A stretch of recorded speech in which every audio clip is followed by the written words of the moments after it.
بتایا جاتا ہے کہ ناگور کا ایک تاجر ہر سال تل لے کر ملتان کی منڈی میں بیچنے کے لیے جاتا اور وہاں سے روئی لے کر آتا۔ اس کے ساتھ حضرت صوفی حمید الدین ناگوری ملتان کے بزرگ حضرت بہاؤالدین زکریا رحمۃ اللہ تعالی علیہ کے نام خط بھیجا کرتے تھے اور انہی کے ہاتھ واپس اس کا جواب بھی مل جایا کرتا تھا۔ ایک مرتبہ حضرت شیخ بہاؤالدین زکریا ملتانی رحمۃ اللہ تعالی علیہ نے اس تاجر کے ساتھ 1 یا 2 چھوٹی مٹکی سونے چاندی سے بھر کر صوفی صاحب کی خدمت میں بھیجی اور اس تحفے کو قبول کرنے کی گزارش کی۔ جب وہ تاجر حضرت بہاؤالدین زکریا ملتانی رحمۃ اللہ تعالی علیہ کا بھیجا ہوا تحفہ آپ کی بارگاہ میں لے کر حاضر ہوا تو آپ نے اس سے کہا کہ یہ سونا چاندی و موتی گندانی تالاب کے میدان میں ڈال دو تاکہ غریبوں اور فقیروں کے کام آ جائے، اور ہماری طرف سے اسی میدان سے کنکڑ بھر کر لے آؤ اور شیخ الاسلام حضرت بہاؤالدین زکریا ملتانی رحمۃ اللہ تعالی علیہ کی خدمت میں پیش کر دو۔ اس تاجر نے ایسا ہی کیا۔ ملتان پہنچنے پر اس نے کنکروں سے بھری ہوئی مٹکی بہاؤالدین زکریا رحمۃ اللہ تعالی علیہ کو دی۔ جب مٹکی کو کھولا گیا وہ کنکر ہیرے موتی بن چکے تھے۔ یہ دیکھ کر تاجر حیران رہ گیا۔ ایک بار صوفی حمید الدین ناگوری رحمۃ اللہ تعالی علیہ جنگل میں بیٹھے ہوئے ایک گائے کے گھاؤ سے کیڑے نکال کر اس کی مرہم پٹی کر رہے تھے۔ اس بات کا پتہ لوگوں کو چلا، وہ آپ کو دیکھنے کے لیے آئے۔ دور سے دیکھنے پر ایسا محسوس ہو رہا تھا مانو صوفی صاحب قبلہ گائے کے زخم سے کیڑے نہیں نکال رہے بلکہ اسے ذبح کر رہے ہیں، مگر ایسا قطعی نہیں تھا، وہ تو اس کے زخم سے کیڑے نکال رہے تھے۔ اس بھیڑ میں ایک مشہور شاعر بھی تھا، اس کی آنکھیں بھی دھوکہ کھا گئی اور وہ سوچنے لگا کہ اتنے مشہور اور عالم بزرگ کی ہمیشہ تعریف سنی تھی کہ یہ اللہ کے محبوب اور پاکیزہ بندے گوشت نہیں کھاتے ہیں اور بہت ہی رحم دل ہیں، مگر یہ تو گائے کو کاٹ رہی ہیں۔ یہ سوچتے ہوئے وہ صوفی حمید الدین علیہ رحمہ کے قریب پہنچا تو دیکھا صوفی صاحب گائے کے گھاؤ سے کیڑے صاف کر کے مرہم پٹی کر رہے ہیں۔ تب اسے اپنی غلطی کا احساس ہوا۔ صوفی صاحب کی توبہ۔ ایک دن حضرت خواجہ معین الدین چشتی اجمیری رحمۃ اللہ تعالی علیہ بیٹھے ہوئے تھے اور صوفی حمید الدین ناگوری رحمۃ اللہ تعالی علیہ ادھر سے جا رہے تھے۔ جیسے ہی خواجہ صاحب کی نظر صوفی صاحب پر پڑی، آپ نے فرمایا، سبحان اللہ، اے حمید الدین، اس جہاں کے لوگ تیرے دیوانے ہیں۔ اگر تو میرے پاس آئے اور میرے بتائے راستے پر چلے تو اللہ تعالیٰ تجھے اپنے محبوب بندوں میں شامل کر لے گا۔ خواجہ صاحب کی بات سن کر حضرت صوفی حمید الدین ناگوری رحمۃ اللہ تعالی علیہ نے اسی وقت توبہ کی اور آپ کے مرید بن گئے۔ حضرت صوفی حمید الدین ناگوری رحمۃ اللہ تعالی علیہ کا سفر حج۔ حضرت قبلہ صوفی حمید الدین ناگوری رحمۃ اللہ تعالی علیہ حج کے سفر پر روانہ ہوئے۔ ناگور کی عوام آپ کو وداع کرنے کے لیے خیرادیوں کی مسجد تک چھوڑنے آئی۔ اس مسجد کو اس زمانے میں مسجد نبوی کہا جاتا تھا، کیونکہ جبہ مبارک حضور سرور کائنات حضرت محمد مصطفیٰ صلی اللہ علیہ وسلم اسی مسجد میں رکھا جاتا تھا۔ اب جبہ شریف ناگور کے قریب روہل قصبے میں ہے۔ اس مسجد کو ناگور کی پہلی مسجد بھی مانا جاتا ہے۔ صوفی صاحب حج کے مبارک سفر پر روانہ ہوئے۔ سبھی لوگ حضرت سے گلے ملے، آپ کو نم آنکھوں سے وداعی دی۔ اپنے سفر حج کے بیان میں حضرت صوفی حمید الدین ناگوری رحمۃ اللہ تعالی علیہ فرماتے ہیں، حج کے سفر کے دوران سمندر میں کشتی پر سوار ہوئے تو دیکھا کہ مالدار اور تاجروں کو بڑے ادب و احترام سے کشتی میں بٹھایا جا رہا ہے اور میری طرف کسی نے کوئی توجہ نہیں دی۔ کسی طرح سے سفر گزرتا رہا۔ ایک دن اچانک کشتی ٹوٹ گئی اور سارا سامان برباد ہو گیا۔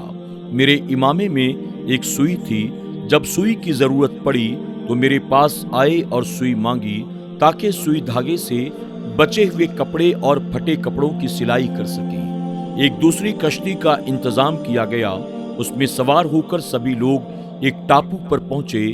ساتھی درویشوں نے مجھ سے کہا کہ اتنے دنوں تک ہم نے بھیک مانگی، آج تو جا اور کھانا لا تاکہ ہم کھائیں۔ میں نے جھولی اٹھائی مگر کچھ مانگ نہ سکا۔ ایک عورت مجھے گھور گھور کر دیکھ رہی تھی اور کچھ بولتی نہیں تھی۔ میں نے اس عورت سے کہا، اے عورت، کیا دیکھتی ہے؟